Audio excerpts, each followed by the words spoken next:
Welcome to the Salmon Runs YouTube. Enjoy the video.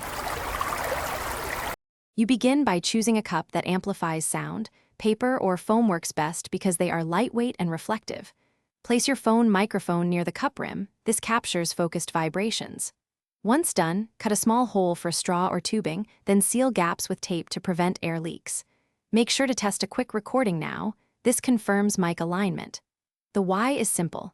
The cup channels sound into the mic, increasing volume without electronics. Next, you secure the microphone to the cup so the sound enters efficiently. Use tape to hold it flush against the rim, not pressing the diaphragm. Insert the straw so it points toward the mic hole. This acts like a small horn, directing waves. Once positioned, rotate the cup while recording test clips to find the sweet spot. Make sure to trim excess straw and tighten seals. Air leaks reduce gain. This step optimizes resonance and reduces background noise.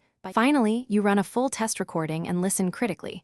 Adjust cup distance and mic contact until voice is clear. If you hear echo, stuff a bit of foam or cloth into the cup to dampen reflections while keeping the opening free. Once satisfied, secure everything with extra tape to preserve alignment. If volume remains low, make sure the microphone is not obstructed and the app input gain is high.